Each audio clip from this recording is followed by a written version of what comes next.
Welcome, welcome, welcome back, my precious viewer. Happy 2026. I hope you had a restful break. I guess I did. I feel good. I'm back with you here. And my channel's still here, so that's a good sign, right? Once again, we're still messing up. We're still messing up. And there goes the audio for the podcast. Oh man, I didn't want to refer to it as a podcast. I wanted it to be a new show, but I guess it's turning out to be a podcast. It's whatever the fuck I say it is at the end of the day, right? So last time we went over the depth behind the history of Judaism and the people who would use Judaism as a front to conduct less than pious agendas, right? Today, I thought we would get into something a lot of us have heard a lot about over the years, right? The Illuminati. And maybe when, like, when I say pedestrian, it's kind of just like entry level. Like, you don't know anything about, you just know what you know from your life without looking into Googling, Wikipediaing. You just for what you heard, right? So from a pedestrian perspective of the Illuminati, and this is my my perspective of what a pedestrian perspective would be, because this was mine for the longest time, was that it was a secret society. This is what we learned in school, I guess, too. It was a secret society, a secret gathering of individuals in the Renaissance who, to avoid persecution from the Catholic Church, maintained an order of secrecy so that they could discuss ideas and influence society in a way that uplifted the consciousness of the public. So they were the good guys, like, in the Renaissance.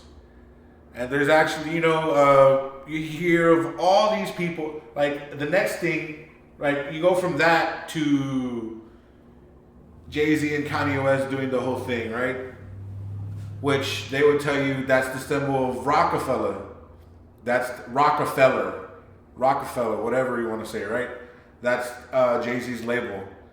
Now, if you have like maybe 5%, 10% more esoteric conspiracy theory knowledge, just using the name Rockefeller, I guess it's good branding. And Jay-Z's a $1 billion mogul, so he would know about branding, right?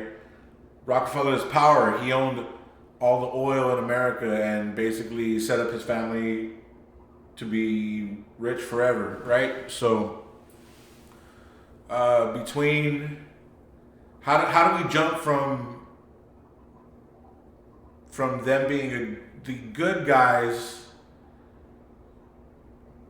to now they're the bad guys who are controlling all the narratives, setting up the Jews to be the fall guy, and they're doing all these heinous things that you couldn't even. They put it in. Okay, now that I'm saying it, now we have to do it before this season is over. Season 1 of the News Tonight. I do have like my next few episodes planned out, but we're gonna do an entire episode on predictive programming. I'm writing it down right now. Predictive programming / revelation of the method. And this is / Twilight language. So one of the main ideas behind secret societies is symbolism. You don't just speak these truths plainly. You don't just speak these secrets plainly. You use symbols. And we're going to do an episode basically on how they use those symbols in popular culture. But I guess to give you a little taste, just so we can get the show rolling before we play the intro, how we say like all these prominent figures are likely in secret societies. Here's Walt Disney giving some initiation to people, you know, back in the day, back when he was, you know, back in the Nazi days and shit like that. Kids, known as the Pythagoreans. They used to meet in secret to discuss their mathematical discoveries. Only members were allowed to attend. They had a secret emblem, the pentagram. Let's see what the topic is for today.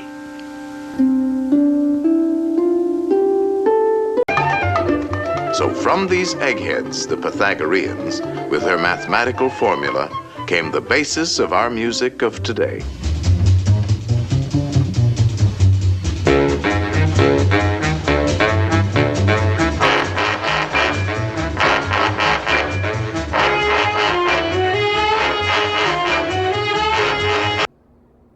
And that's Donald Duck doing a secret handshake, right? Welcome 2026. Welcome to the world of secret societies. This is the news tonight. The date is January 16th, 2026. This is your news tonight.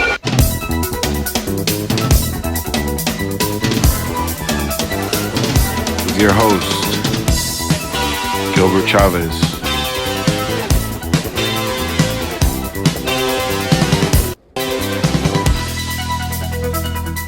So, right, there's I meant to write a list of like all the names of current secret societies, but I didn't do that. I was writing my notes here before the show. I usually write them a day or so before the show, so I can have a better grip on it. But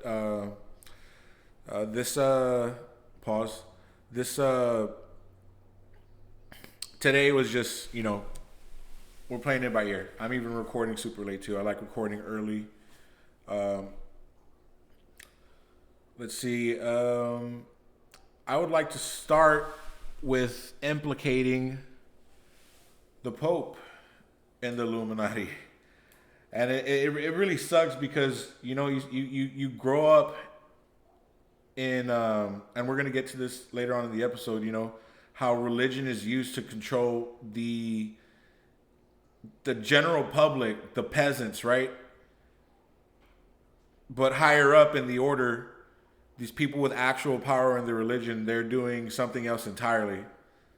And back when I first started listening to all this conspiracy stuff and looking into aliens, all these other things, there's this one of the things that got me into it in general was my dad. He was a truck driver, and he would listen to Art Bell's Coast to Coast frequently, if not all the time, if not every trip, right? And Art Bell's Coast to Coast is very renowned and respected amongst the community of conspiracy theorists and tinfoil hats and alien believers. He was just a disc jockey who would take calls in the middle of the night, coast to coast, midnight in the desert, Art Bell. And they would talk about all this like taboo and forbidden stuff that maybe in like back in the late 80s, early 90s, it wasn't so easy to talk about in public, right? So that's what kind of got me into it. And I always like kept in mind that what we're told on the front is not, and what we're showed on the front in almost any aspect of our modern life is not. There's more than meets the eye to everything. So one day, in these past recent years that I started getting into like researching all this stuff, I stumbled upon somebody who used to DJ for Coast to Coast, because Art Bell eventually passed away, but his network is still there, and there's a lot of good people still doing the work that he started. Right now, it's kind of become like a something to market. So, there's always that. But I stumbled across one of his DJs in my YouTube algorithm, Connie Willis, or one of the DJs who would circulate in Coast to Coast. Connie Willis. She had her own show, the Connie Willis podcast, which ended abruptly after she hosted her last guest, which was this guy Robert Treat. I don't know if that's a pseudonym, which would be a fake name, or that's his real name. But he was presenting himself as somebody who was dying of an illness, somebody who had everything taken away from him because of his refusal to comply to a secret order. All his life, he had been highly commended, highly accoladed, highly capable, and was utilized for his abilities or whatnot in the military, in contract, mercenary, whatever the case may be. And he always, he would see himself doing questionable things, but he kind of just took it as a matter of course and knew his place, right? So I guess it got to the point where they wanted him to join what we now know as the bad Illuminati, right? And part of that process involved kissing the hand of the Pope, which was Pope Francis. He recently passed last year, right? And he said that was the line in the sand for him. He wasn't gonna exalt the physical. He wasn't gonna exalt the physicality of another man here on this earth, which is, I guess, it's, if you're a Christian, it's blasphemy, right? You don't put anybody else above God and the Son of God. And I guess that would be a lot of main Christians gripe with Catholicism, even though Catholicism views itself as the original form of Christianity. That in and of itself is all complicated, and I think personally just a way to divide people, divide and conquer, right? That's what I said on the first episode. That's like their whole agenda. That's their whole plan of attack. So he said he refused to kiss the hand of the Pope, and his life kind of went downhill afterwards. And it was maybe 4 or 5 episodes of Connie Willis's podcast that she was talking to him, and then there was never another episode uploaded ever again after that. He kind of just let on, this is, we're already a conspiracy theory show. I already did a whole episode on the Jews last one. So 2 of the things he said that through his line of work were that the moon was hollow, that it was an artificial satellite that was brought here, which I've kind of had my own suspicions about as well. And that the sun was actually a portal. It's not a ball of helium on fire. That beings known as archons, which are aliens, right? I guess the good aliens, or maybe the archons were the bad aliens. Fucking knows, man. He's in his story. He recounted archons and mantids, because some people can only make the shape in their head of a mantis. That's what they refer to them as, but they don't necessarily look like a praying mantis. he said that the good one, that his soul was part of these good ones, and he incarnated into a human body, and that's why he was so physically spectacular here on Earth. And that the good ones can use the sun and other stars as portals, and the bad ones, the archons, they're the ones that basically are controlling the government, controlling the world agenda and the Illuminati and all the dark stuff happening on planet Earth, because they want to, like in the Bible, how there's fallen angels, right? The Book of Enoch or whatever, what we talked about. They're trapped here on Earth by God, and they can't go back to God, which I guess would be, for an angel, that would be extremely torturous. So they, through secret societies, control mankind, control our advancement, and ultimately wish to just like utilize us in a, I guess, sacrifice, so they can attempt to ascend back to God.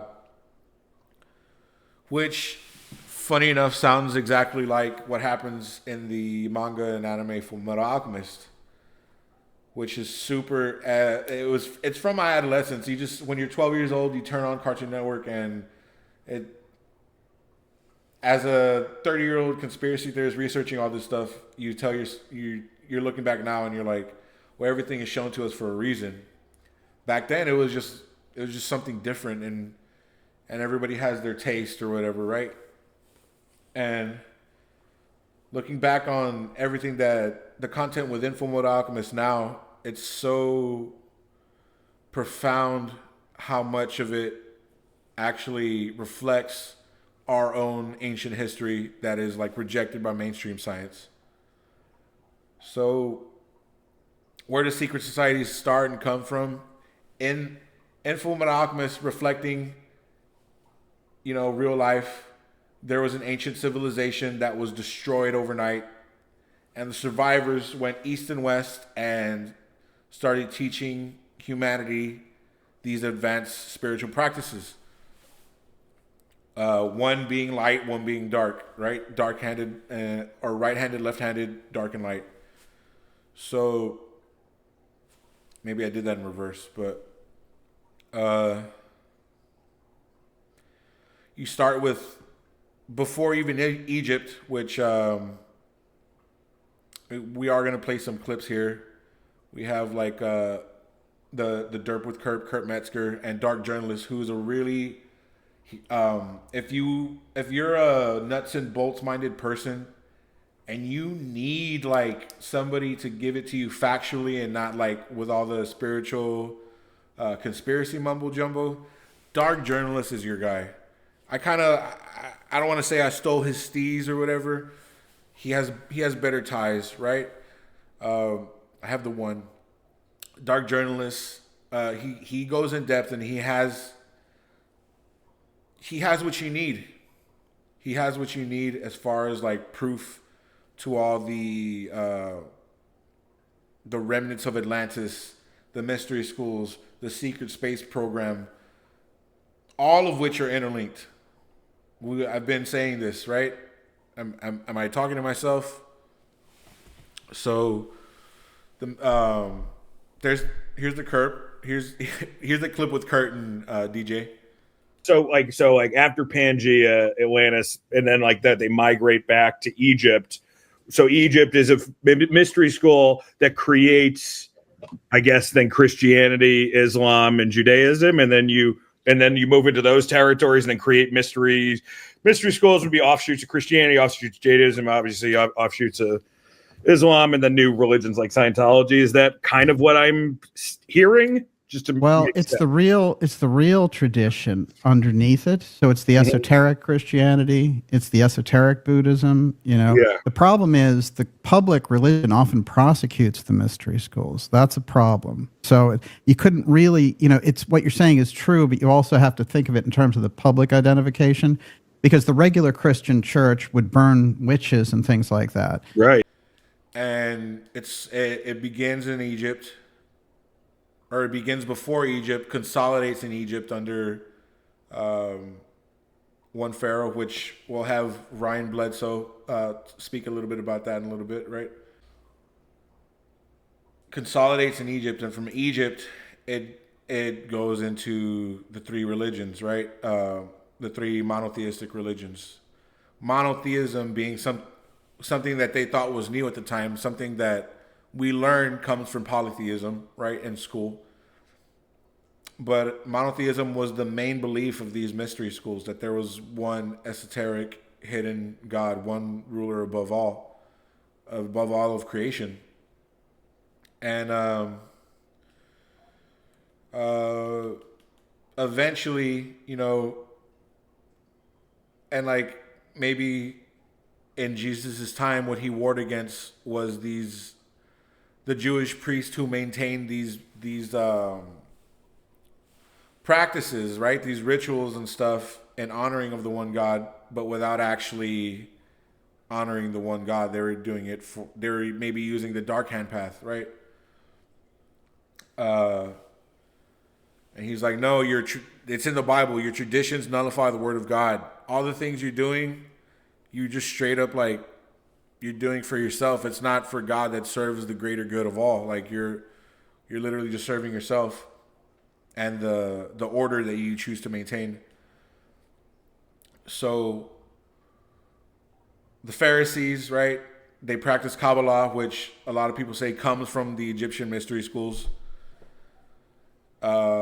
Which even in Judaism's own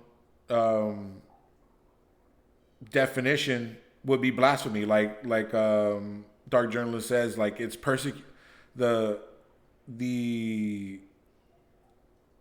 the main religion persecutes the mystery schools, but it's run by the mystery schools. It's so the serpent eating its own tail, right?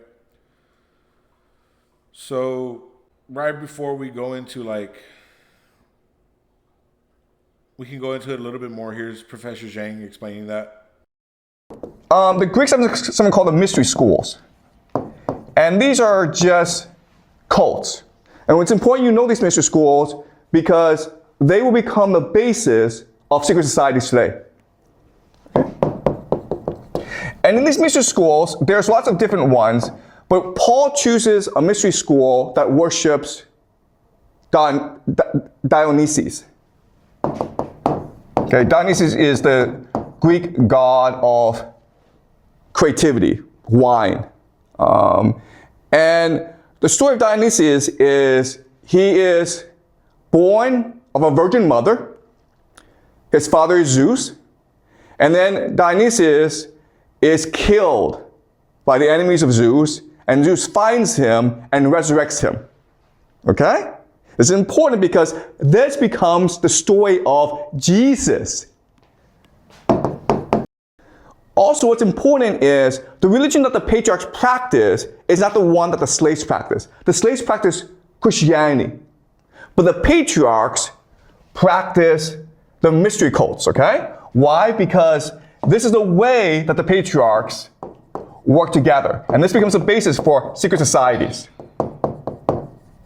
So while the ordinary person worships a new religion called Christianity, the patriarchs themselves, in secret, still practice their Greek mystery cults. And this is a system that we still have even today. Aleister Crowley, he came about, right? Let me ask my super smart future watch here, right? Siri, when was Aleister Crowley most prominent? Siri, when was Aleister Crowley most prominent?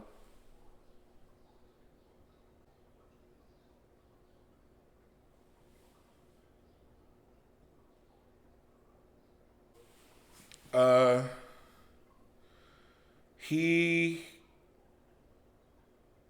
was like a new. People consider him maybe like an antichrist, and a lot of people want to get hung up on the term antichrist. Like there's only one. In the Bible, it says like there's multiple, right? And you're basically taking the teachings of the one God and inverting them, which once again, there's no good reason to do that. You're trying to turn the God of all upside down into you being the God of all, and that's what's so appealing about these secret societies, right? Funnily enough, throughout time, we find that Aleister Crowley had connections to MI6, the Beatles,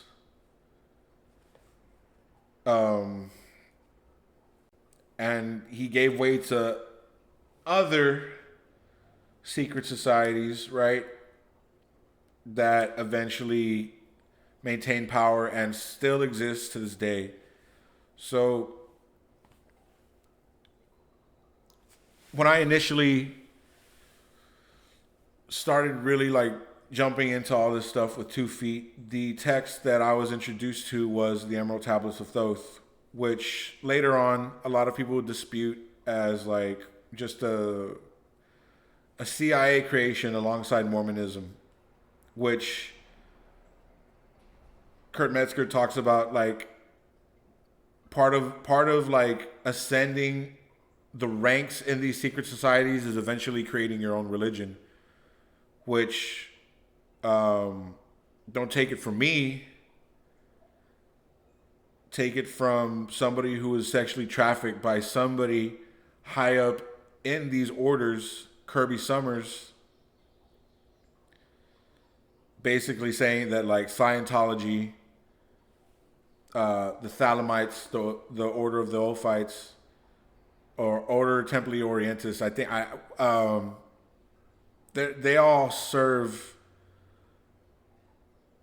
a dark master. But here's Kirby Summers talking about that. Count.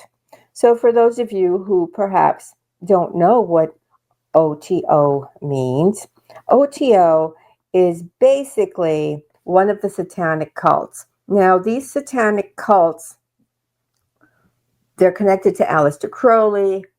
What happens is that they morph into other names, like the Process Church, for example, or other names like the Church of Scientology, or their offshoots, but basically they're all the same. So Ordo Templi Orientis, commonly known by the initials OTO, is an occult secret society. It's a hermetic magical organization. It was founded at the beginning of the 20th century. Now, it can be traced back to the German-speaking occultists like Karl Kellner, Theodor Rouse, Heinrich Klein, and Franz Hartmann. Its first incarnation was intended to be modeled after and associated with European Freemasonry. So we're going to talk about how Jimmy Savile connects to Ghislaine Maxwell. Jimmy Savile, a really good channel for people to get, for like people who are barely breaking their teeth on all this stuff. A really good channel for them to get into would be Parasite TV with Max Powers. I doubt that's his real name, but a lot of the stuff he covers has to do with, it interlinks with stuff like this. And I think he was the first one that I heard talk about Jimmy Savile. I'd never heard about Jimmy Savile in my entire life, and I'm turning 30 years old, And Jimmy Savile, he's like, if you want to say Mr. Rogers, Larry King, Howard Stern of the BBC. He's he was well loved by the United Kingdom his entire life. He was knighted by the Queen and or the royal family. He was a friend to the royal family, like hanging out with them at their cabin. I don't think anybody in Texas has ever hung out with the royal family at their cabin. Maybe except maybe the Bushes, maybe like 5 or 8 people who have more than $1 billion, right? Have hung out with the royal family at their cabin. But even people in the UK don't get that luxury. They're all peasants. Why was Jimmy Savile special? Because these secret societies, you even have like my introduction to secret societies was one of my favorite shows, The Simpsons, which a lot of people talk about with the predictive programming. All the writers are, you know, so some of them went to Harvard, which is a hotbed for intelligence agents and stuff like that. They had the stonecutters, and you had people who in public society, let's say my boss, right, or somebody like that, they lord over me. They make me feel like crap. But when we go in the order, if I hold a rank higher than them, they're subservient to me. And that's how, you know, somebody like Jimmy Savile might be able to call up the King of England and be like, I'm going to use your cabin for XYZ.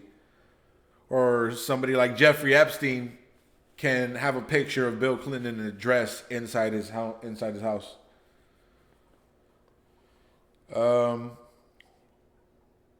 Kirby Summers is also very legitimate, I believe. I think anybody who's into all of this stuff should go find her channel, go listen to her videos, and probably go buy her books too, because she's the real deal, I think. But basically,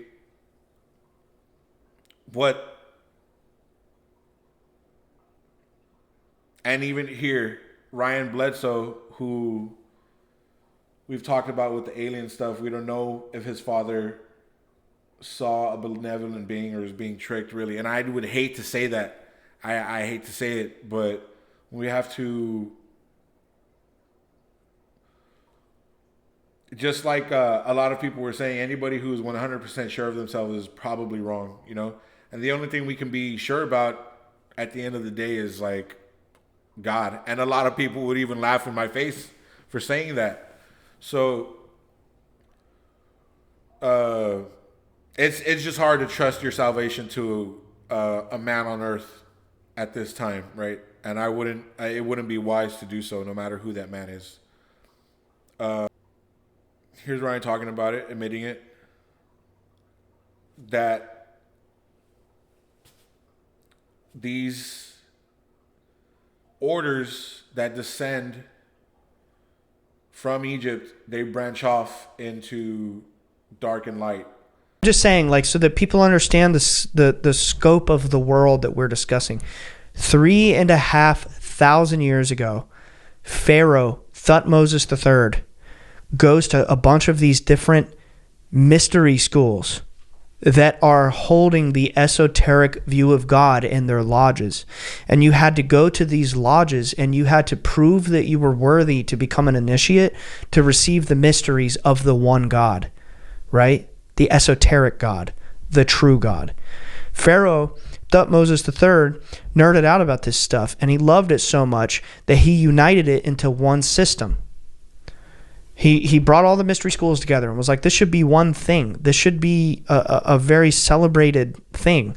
And that is what we call Rosicrucianism today. And then over time, that sort of system still survives today through Templar Knights, Rosicrucians, Freemasonry, Hermetic Order of the Golden Dawn, right? And then you have some other orders that I'm not so sure about that have some really weird stuff, like OTO, the Temple of Set. There's some really nasty, kind of like dark orders too, but they're all pulling from the same stream of knowledge.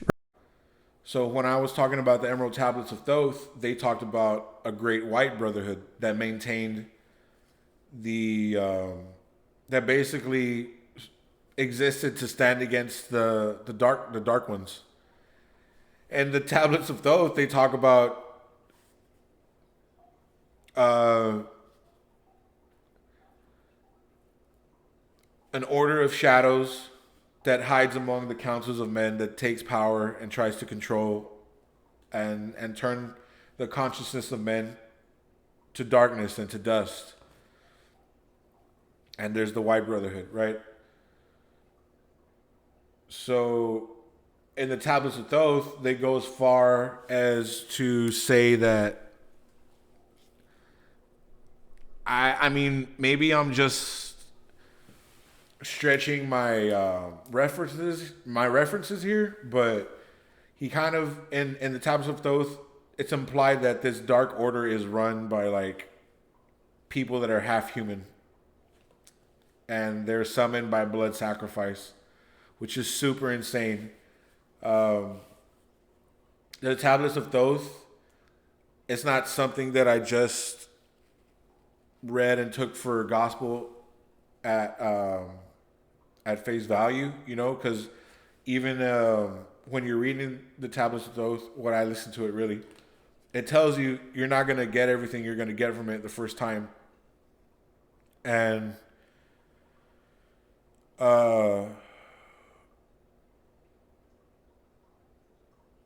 as I've alluded to with these secret societies or even the intelligence agencies, they give you truth, but they throw a little magic mumbo jumbo tooth fairy stuff on top of it, so that you know, if someone were to look at what you're telling them and they are able to disprove half of it, then you're entirely discredited, you know?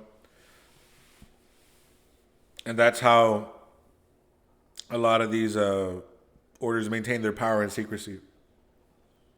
By discrediting, by straight out giving the truth as fantasy, and ultimately, if they have to, they'll murder somebody, right? So,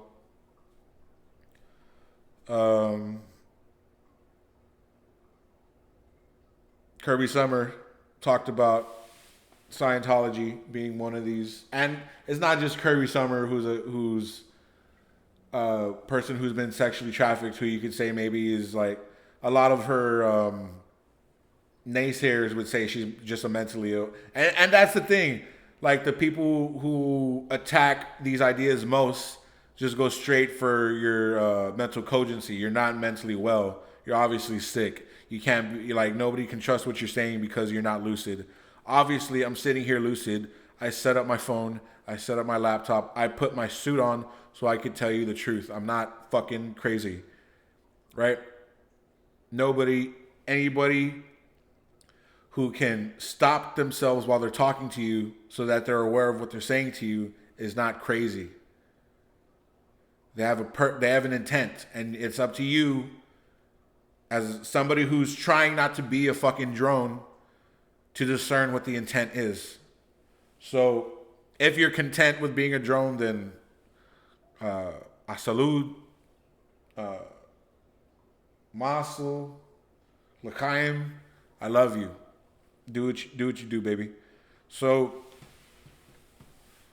on one hand, we have Helena Blavatsky, who is super into theosophy, which was like the religious study of all of these, the collective secret societies, their messages and stuff like that.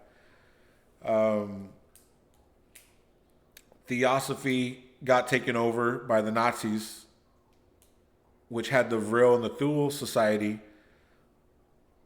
which modern history, they demonize heavily for good reason, right? They killed people, but if you stop and we're just using that to gauge the illness of the Nazis, literally every other government is guilty of that, including the good guys right now. So they, through their misguided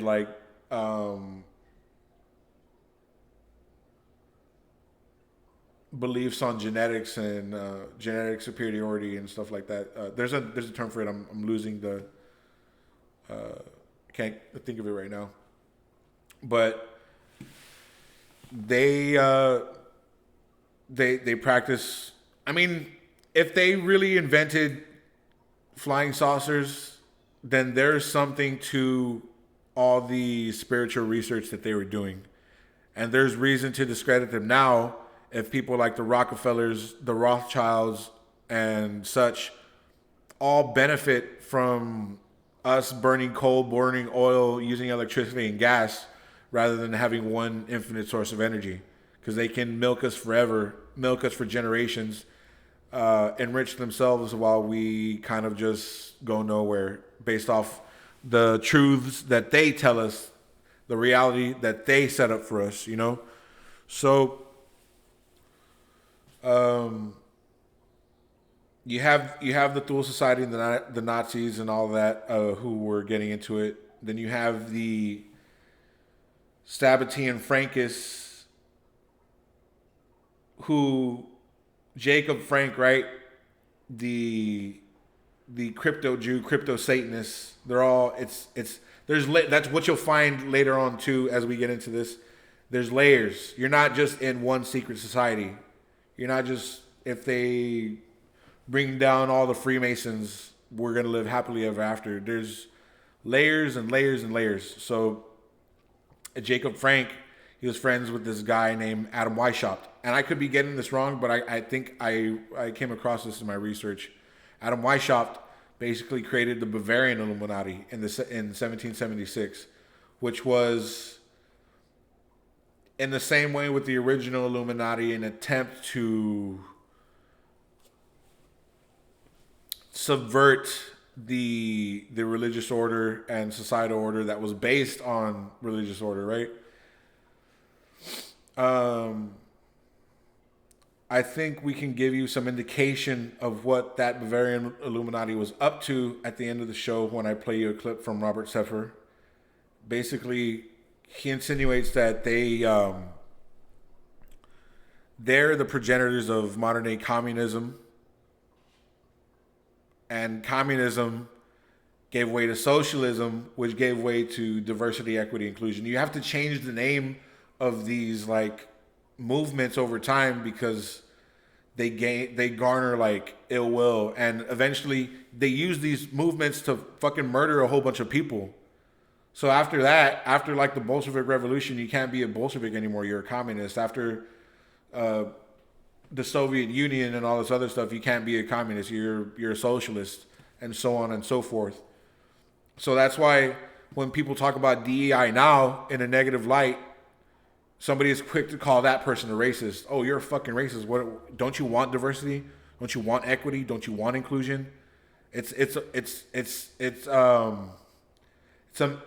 a club that these and I not like a club, like a blunt object that they used to beat you with intellectually into subordinates. So, and even we go back to 1995. Where our friend Dr. Ken Beagleisen illustrates this for us. I didn't have this clip, but I'll go get it for you, right? About how the UN is basically an arm of the New World Order, right? Which is what in the 90s we came to look at as the Illuminati. Lab, ready to do our little experiment. We have here some pieces of fruit. And I want to show you how the United Nations handles problems with brotherhood. So you could take one piece of fruit, looks like a peach, let's call this a Jew. Call this orange a Christian. Let's call this a colored person, call it whatever you want. Put them in the bowl, mix them up. They don't mix too well. So what do? You send in an army, like this. And you mix them together, like this. You see? This is what the UN considers brotherhood. See? Take a Muslim, throw it in there. Brotherhood. This is Muslim, Jewish, Christian brotherhood according to the United Nations. There you go. Peace on earth, goodwill to men. I'll see you back outside. Well, here we are back in the studio to show you the results of our experiment. On your left, we've got the United Nations Plan for Brotherhood, represented by our friend the Golden Calf here. A bloody pulp. This is their idea of brotherhood. Crush everybody together, and if anybody resists, use military force. A banking dictatorship. One world under money. If it comes to that, make sure you've got it. You don't want to be caught without money in that world. But here's another concept of brotherhood. You could take those same fruits and you could cut them up into this lovely arrangement here. This is God's method for people to fit together, to work together, to complement each other. And in order to do that, you need to know why it is that all men are brothers. And that's what we're going to show you on this show in the weeks to come.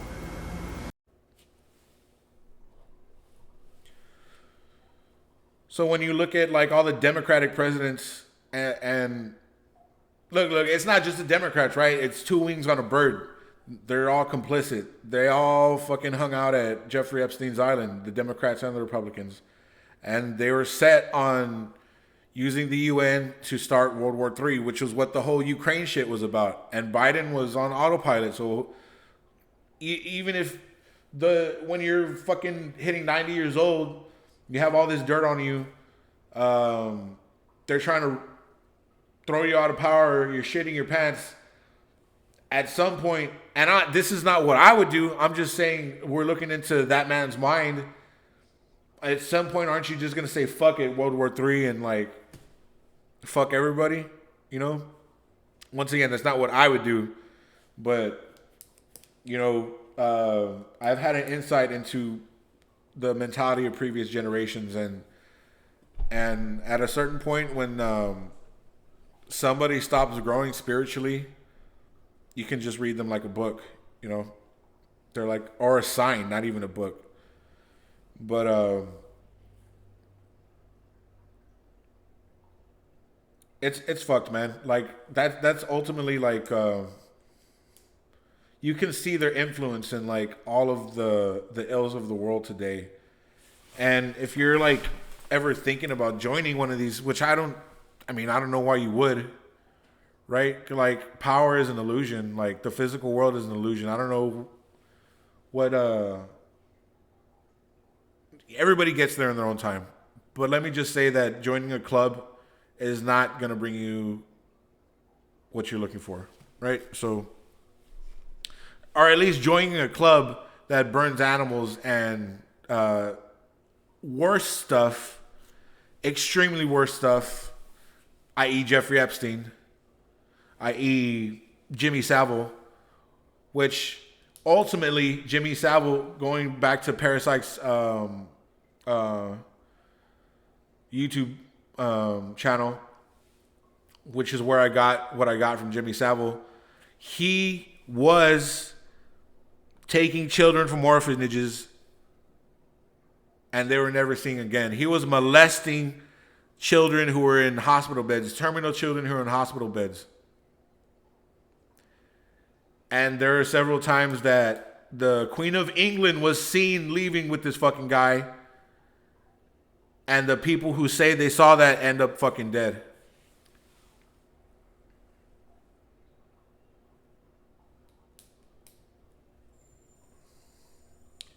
It's all these white people, right? All these like whiteys having their fun. Where does somebody like P. Diddy fall into this?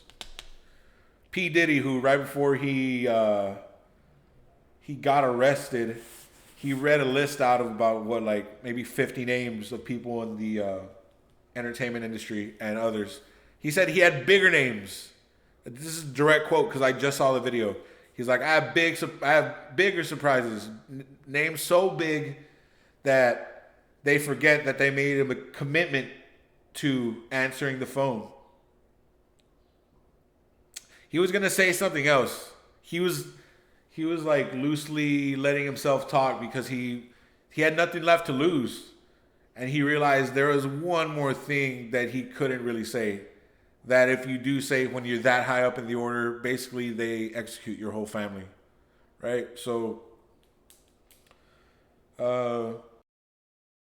this is me in the editing room just saying that me bringing up P. Diddy at this point, and I'm going to talk about the Nation of Islam in a few minutes on this video as well, was that I personally feel bothered by people like Dave Chappelle and a comedian and the rapper Jay Electronica making statements in support of Diddy, kind of like using Black history in the face of like diversity or if you watch Dave Chappelle's most recent special, he kind of makes the case for Diddy being tried wrongfully under just like because he's Black, basically. That if he was white, he wouldn't have gotten arrested. But I feel like with Jay Electronica and Dave Chappelle, they're just having to the influence of the secret society that they've joined is being exerted upon their decision.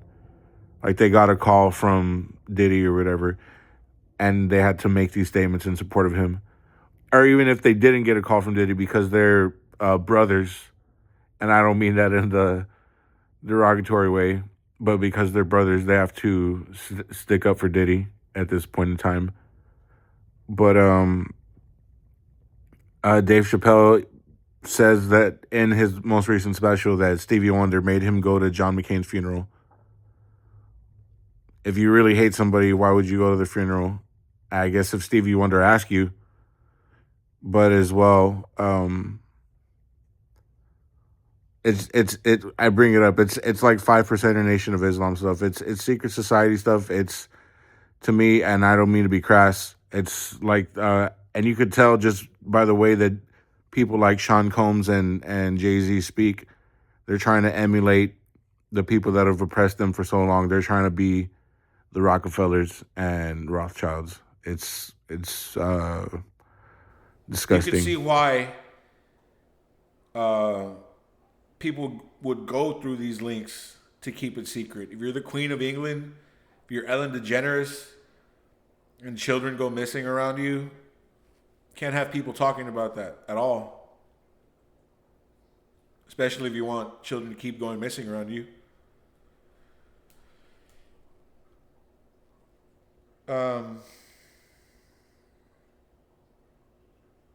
I think we can all link this back to, before we get into the layers and the overlap, we can all just real quick link this back to Michael Aquino and the Temple of Set.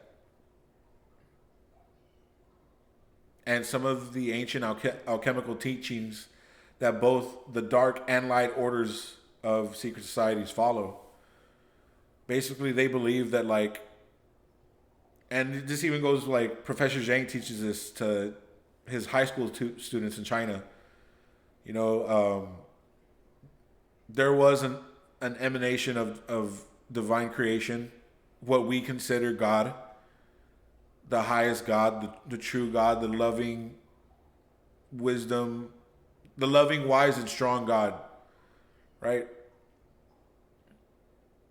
The good God.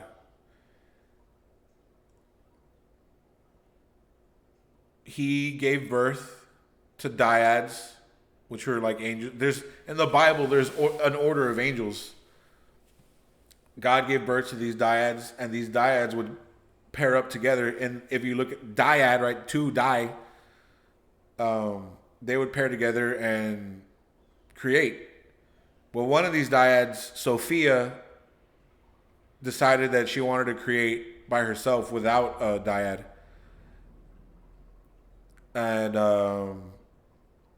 Sophia, I don't know if Sophia is actually like Lucifer. Before we get into that, she created by herself.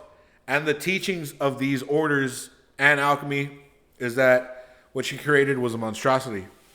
It was an abomination, and she was so ashamed that she sent it to some other space and left it there. Well, this entity, being only one removed from the true God, somehow got into its head that it was God, and it started creating our physical reality. And that's who most of these secret societies worship for power, because this, and they call this thing the demiurge. It has names, but we could call it the demiurge. In Fullmetal Alchemist, in the manga, in the anime, the demiurge is represented by the homunculus in the flask, the shadow of knowledge that seeks to consume physicality so that it can ascend this realm, but ultimately it's unsuccessful. Tracy Twyman, which she committed suicide after doing a Ouija board too much and getting too far into the Jeffrey Epstein, Isaac Cappy rabbit hole. She was doing research into all this, and I have a video on my on one of my Instagrams, basically detailing the demiurge's journey, which is the illustration of the snake eating its own tail. It doesn't learn anything because it can't learn anything, I guess. So, I guess also what monotheism and all the Abrahamic religions lead up to is the final battle between the true God and this demiurge, which would mean the elimination of that dark aspect, which for us would be physicality, which is something it's something jarring to think about. But if your existence is, if you know your existence to be that beyond physicality, then it's not something worrisome. It is still something that's hard to conceptualize as a nearly almost purely physical being. But you're not a purely physical being. That's what you need to remember. So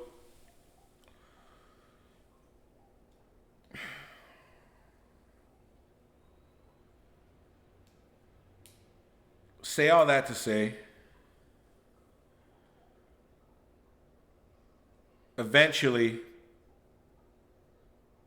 you have African Americans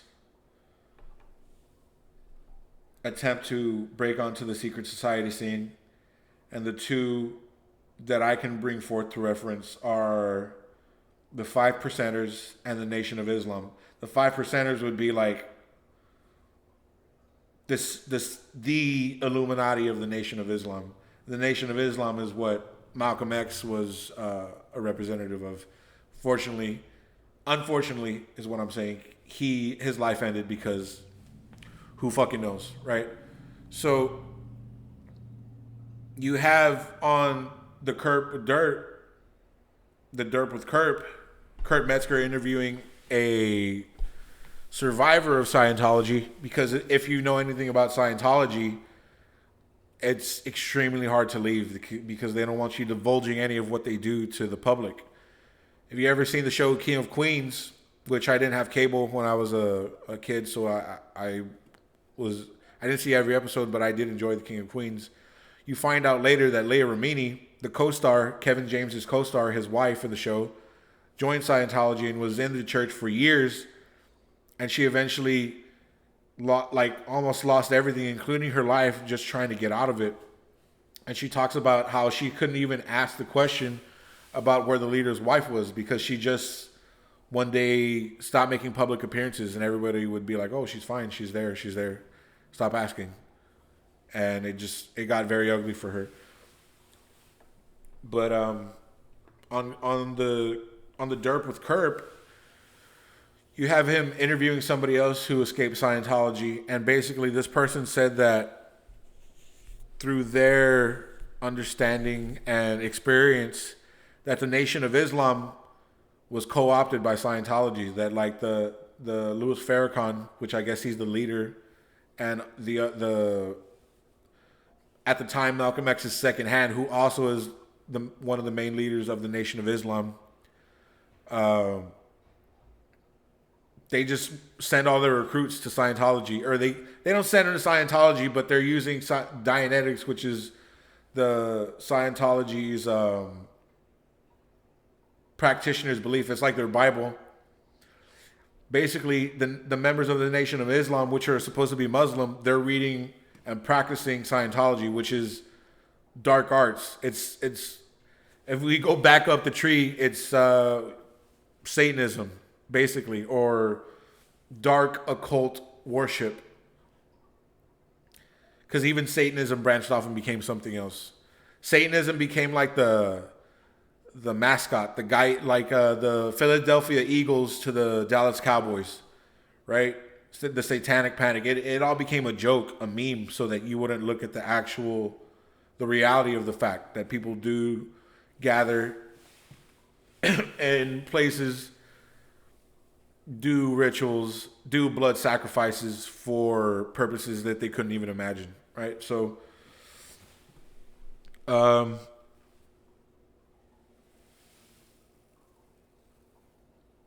I didn't prepare any clips for real news, but I guess I will here after the show and insert it in.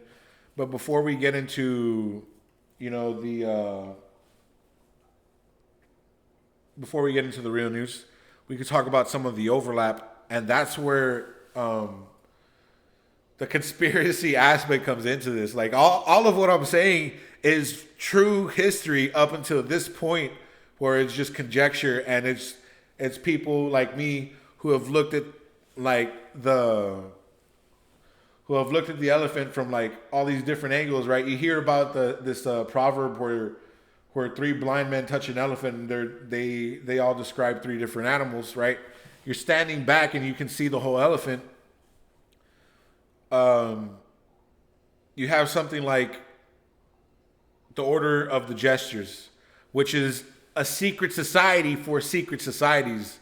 Like you get in the Freemasons and the Illuminati, and if you're a good enough pawn, and also a lot of what these cults believe is blood, like your genealogy. And I keep forgetting the term eugenics, right? That's what that's an aspect of all these cults. If your blood is worth shit to them, you're probably not going to get high in the order. I mean, you could get money, you could get whatever you want out of it, but eventually you'll just be like a pawn for them, and always like sacrificial or expendable. Maybe like Jeffrey Epstein or Diddy, If your blood is sacred to them, though, then you have the opportunity, and you're committed, then there's secret societies for secret societies. And one of these is known as the Order of the Gestures. I can't tell you too much about the Order of the Gestures, other than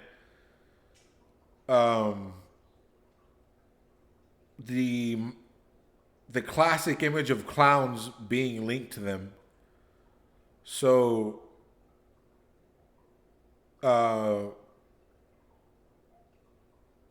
it's suspected, and I had my brother tell me too that it's confirmed, it's out there, that John Wayne Gacy, who was known to have dressed like a clown and murdered a whole bunch of children, that's what he's known for, was in the Order of the Gestures. And I don't know if it was Kirby Summers or somebody else who was saying this, basically, that these orders, they'll commit murders and do sacrifices, And if they're ever close to getting caught, or if one of these orders is disgraced, or if it just something that they required at the time, they'll send off one of these members as a serial killer, and that like quells the public's curiosity. Nobody looks into it further because it was just one crazy guy killing all these people. I think it was in one of these others. We could talk. Here's some of the overlap. Talking about on the tinfoil. We can have two people who were in secret societies, OTO and Freemasonry, tell you about the overlap on the Tinfoil podcast with Sam Tripoli. Sam Tripoli, he's a comedian. He's quite funny, but I love him for his love for conspiracies. He does several podcasts very frequently. This is from his Tinfoil Hat podcast. Again, because the further that you go up into occult orders, you'll see that they become more and more exclusive. And for example, right, if you want to become a Shriner, you have to be a Mason first.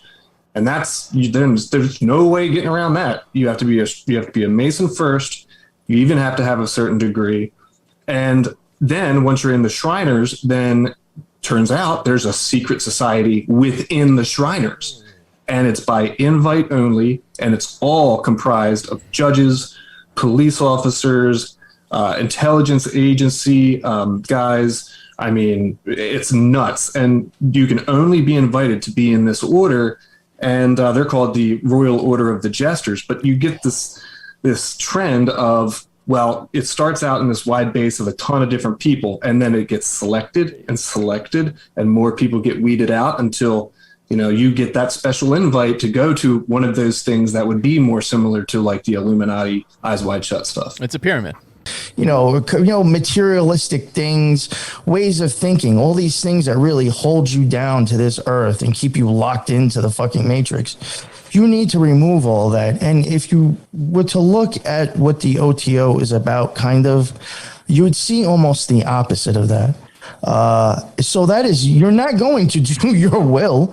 You'll never have that chance because you'll have all these other things telling you what you should be or how you should act or how you should think. You're not doing any of the shadow work. If anything, you're embracing that stuff even more with their type of vibe that goes on. So in my opinion, inside that lodge, they are just making people more and more of the mind to never experience real magic. And what the fuck is that about? Why would you do that? Why would you want people like that there?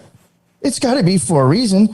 I mean, I'll say it as soon when you start going up high enough for women, they're going to have to carve something into themselves. All right. If you can get a chick to fucking do that, you have got her manipulated and sold. You've got her in your clutches. And I don't remember if it was on the same podcast that these gentlemen insinuated that Amish people are also kind of they have a secret society thing going on where murders have been traced to like Amish communities, basically. It's crazy stuff, and it kind of makes me think about some of the late 2000 exorcism movies where you had like these remote communities in the woods and people nearby were getting possessed by demons, and you find out that these quote-unquote Amish communities are actually worshiping the devil and shit like that. Very, very, I think ultimately, in a tongue-in-cheek way, I would say it's disappointing that a lot of what we consume as media and entertainment just comes from reality. Like, none of it is, like, original thought. It's just something that somebody was either privy to or they heard somebody else who is in these secret societies talk about. And I think one of the main examples is American Horror Story with Ryan Murphy and Brad Falchuk. And they've gone a long way to advance like a queer presence in the primetime television slot. I think I'm pretty sure one of them is gay, if not both of them. And there's nothing wrong with representation, right? I'm not gonna go left or right on that, really. There are times where, personally, I get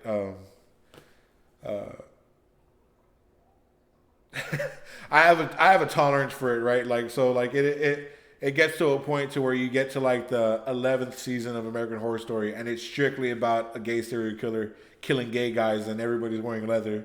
And on top of that, you're trying to push like a vaccine narrative. That was the tipping point for me. But before that, they had the season of American Horror Story called Cult, right?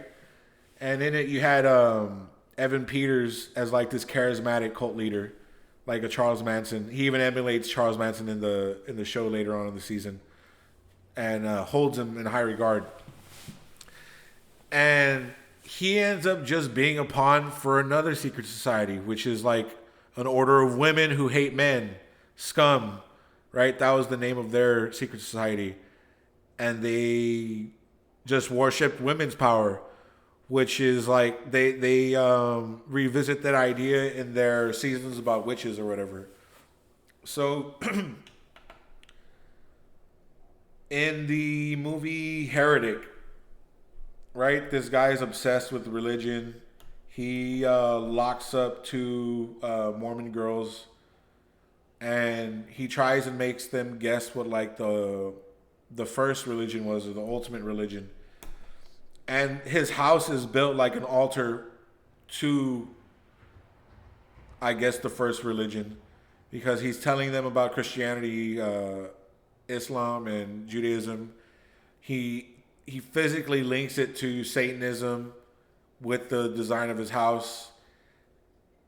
And then Satanism kind of gives way to the old religion, which is just like the mother goddess cults, which even like the modern religions today draw from, right? I don't know if I had played a clip. I think Professor Zhang talked about that, basically, that like basically when Christianity started to make it more appetizing or appease, to make it more like luring to people who practice like pagan rituals and stuff like that, he adopted aspects of secret societies. The Romans, Paul, whoever, right? They adopted aspects of secret societies or these paganistic cults into the religion to garner control. Basically, it all amounted to control.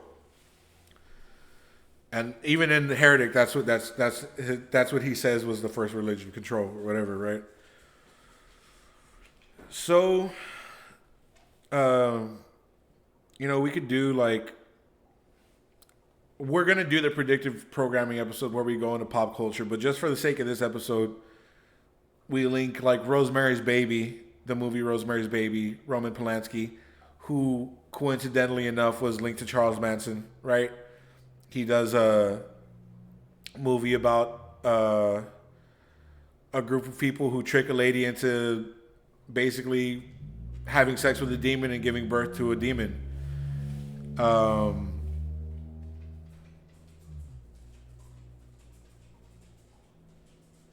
then finally, I guess, one secret society, which we can link with. It's like clear. It's like out in the open, which we talked about. Michael Aquino, the secret space program, child abuse, child sacrifice. If we link that to shit that's going on literally this week and last week, Candace Owens on her podcast was talking about Michael Aquino, how one of his cohorts literally runs the Seven Mountain Mandate, which runs Turning Point USA, which helped Donald Trump got elected to the presidency, pretty much. So, Christian Zionists are basically in line with the Sabbatean Frankists. If you see a Christian advocating for Israel's actions, it's either because they're dumb as a bag of rocks and they don't know the Bible, or they know exactly what they're doing and they want the sacrifice of innocents to continue in Israel.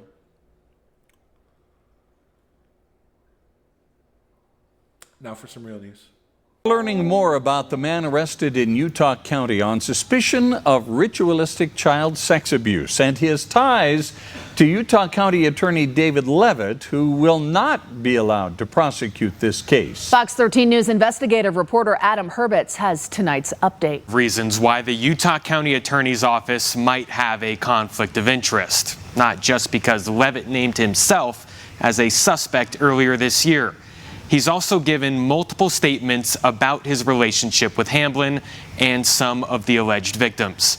As you're about to see, the nature of those statements have changed over the past 2 years. Would you mind riding in the back of a police car? Men and women allege David Hamblin used positions of power as a father, a therapist, a neighbor, and as a member of the Church of Jesus Christ of Latter-day Saints to ritualistically abuse children.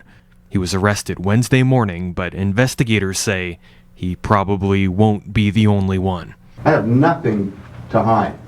Until Hamblin's arrest, Fox 13 News chose not to identify any of the subjects of the investigation, but that did not stop Utah County Attorney David Levitt from outing himself as a suspect in June.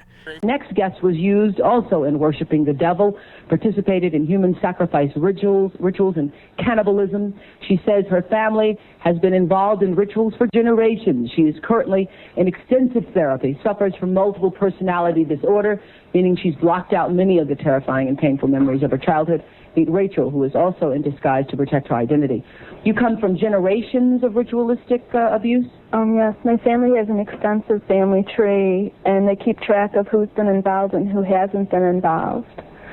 And it's gone back to like 1700. And so you were... Right, I was born into a family that believes in this. And does everyone else think it's a nice Jewish family? From the outside, you appear to be a nice Jewish girl? Definitely. And you all are worshiping the devil inside the home? Right. There's other Jewish families across the country. It's not just my own family. Really? That Hillary Clinton relied solely on her personal email to conduct government business while Secretary of State consumed Washington. She headlined a fundraiser with no mention of the controversy. Don't you someday want to see a woman president of the United States of America? Where else? Pizzagate actually comes from the WikiLeaks release of hacked emails from Clinton campaign chairman John Podesta.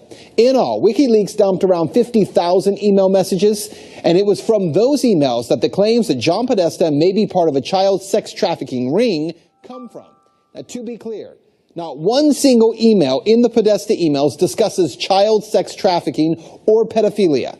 That is a fact. But there are dozens of what seem to be strangely worded emails dealing with pizza and handkerchiefs. Self-described online investigators say that those words in the emails about pizza and the talk of handkerchiefs is code language used by pedophiles. So how did a DC pizza parlor get pulled into the story? Well, again, read any mainstream report and they indicate that Comet Ping Pong Pizza was somehow linked to this fake story and has no relation to anyone involved. But the truth is, that's not true either. What media is ignoring is that the Comet Ping Pong Pizza place is actually referenced in the Podesta emails at least a dozen or so times, and that the owner of that place, James Alfantis, is a friend of John Podesta. He was actually named, this is kind of strange, by GQ magazine as one of the top 50 most powerful people in Washington. Yes, we're talking about a pizza parlor owner. Now let's... President Bill Clinton and former Secretary of State Hillary Clinton have said they will refuse to comply with a congressional subpoena to testify in a House committee's investigation of Jeffrey Epstein. In a letter released on social media, the Clintons slammed the House Oversight probe as legally invalid and said the chair of the House Oversight Committee, Republican Rep. James Comer, is on the cusp of a process, quote, literally designed to result in our imprisonment. I'm so for real, guys. I'm so for real. Like, I promise. Every episode I do, I wake up, I jump into it pretty much. Like, I shower, and then I jump into it. So, I think beforehand maybe I should get a little prepared because I just did the whole episode without my pop filter. I apologize for that if that's jarring to you. I'll try and do what I can about that. But say that to say that I'm of sound mind for the whole first hour of the podcast. And then after the real news, or during real news, I take a smoke break. So come back and I can just maybe approach the concept from like a different perspective or something like that. And what are these secret societies up to? I guess that's what I was going to talk about before. That's what I was thinking about talking about when I came back. And what do they do? Well, of course, I think transhumanism is one that's talked about a lot. One of the things that they're trying to do, just turn everybody into cyborgs, androgynous cyborgs, which androgyny means you don't look like a boy or a girl, or you can't tell, right? Transhumanism, yeah, they want to turn us into matrix batteries, basically, or we have what Kurt Metzger and these other people talk about. Maybe Professor Hamamoto too. I think is one person you should all really check out his YouTube channel.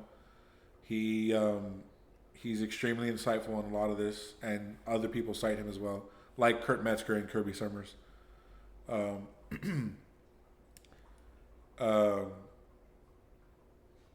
Basically, transhumanism. Oh, they talk about Neuralink, right? They're gonna put a chip in your brain. These people are well, they don't really have to. We have our phones with us all the time. We're blasted by electromagnetic frequencies every moment of the day. For the people who work in offices or office buildings or corporate settings, they have Wi-Fi modules and shit like that. Wi-Fi has been shown to be a literal wave that bounces around the whole entire building and goes through your body. The blue light in our screens is you gotta okay, hand in hand with transhumanism is depopulation. And you had people like Alex Jones and other what people would call conspiracy theorists scream about depopulation and globalism, and it's the same thing. Once you, it's like the New World Order and globalism would be the inversion of a utopia. It's like an agreed. It's if I play the Ken Beagleizing clip earlier, of course, peace by force, peace through strength, right? That's the whole might makes right. That's what we're doing right now. And if you could get the whole world on board with falling in line and believing that a portion of the population has to die, then why not? Especially if you have the money and means to do so, which, once again, I'm speaking from their perspective. If I were in their position, Lord knows I would not have these ideations or aspirations. Who fucking knows, right? Unless you're in their shoes. But that's the thing. I think what we'll go into the next episode is the methods of control that they use on the people in these secret societies. so that it's perpetuated throughout the ages, because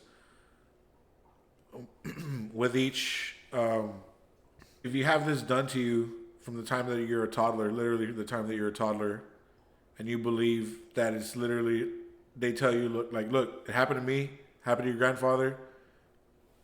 You can go back 100 generations and it happened to them. And this is how we do it, and this is why we have the money that we have and the power that we have.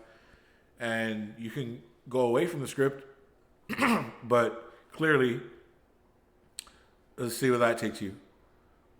And by their family's grace, maybe they stay alive, but they're like earning a menial living. But more often than not, these people end up dead, right? Or as crazy people on the street.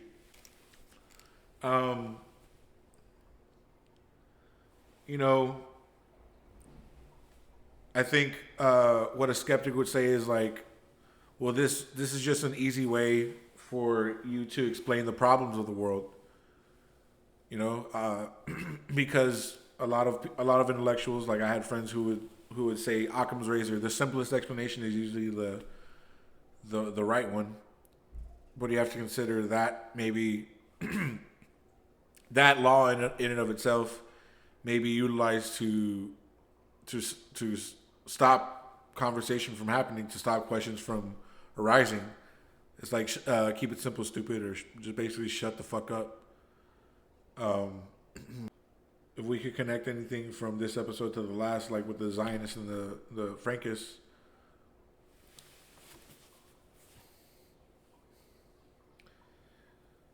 it's multi-purpose.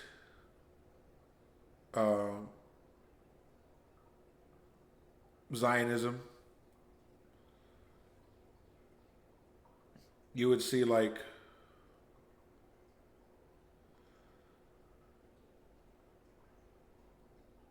so like I said in the last episode, the hierarchy of even inside the Jewish religion, if it's infiltrated by rabbis who are corrupt, rabbis who are Frankists, and rabbis who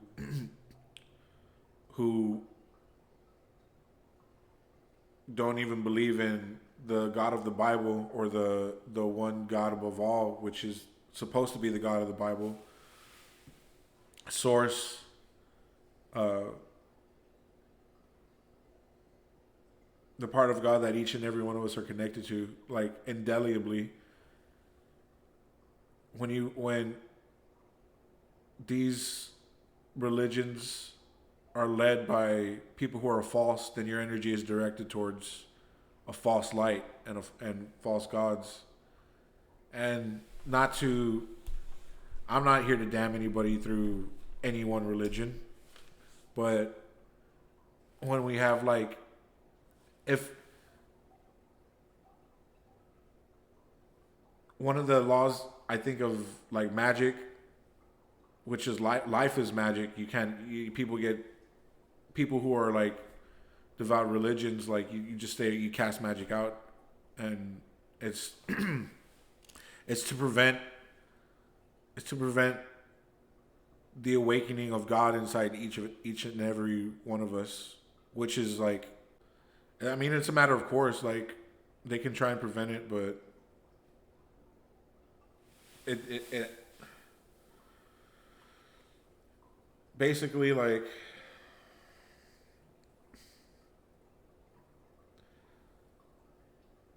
and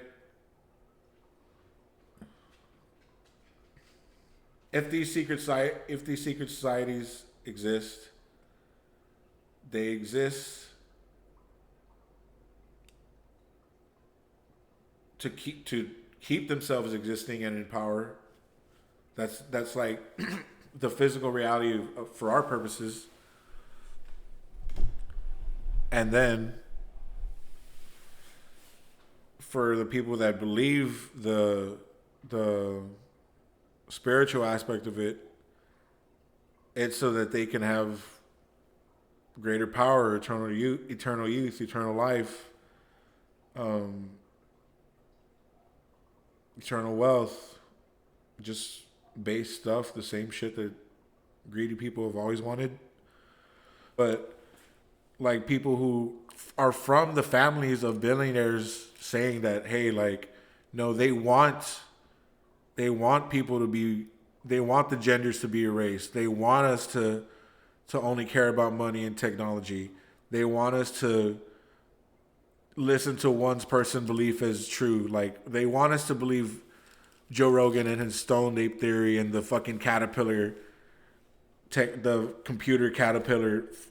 All of his friends, like, fucking fuck each other and do worse shit and talk to people off drugs. They don't talk to people off drugs. They talk to what they believe are dark entities off drugs because they think they're getting knowledge and it's working here in the in base reality.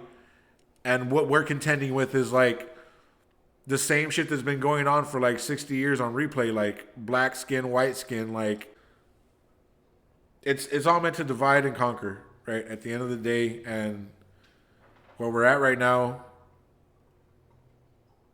with as confusing as things are,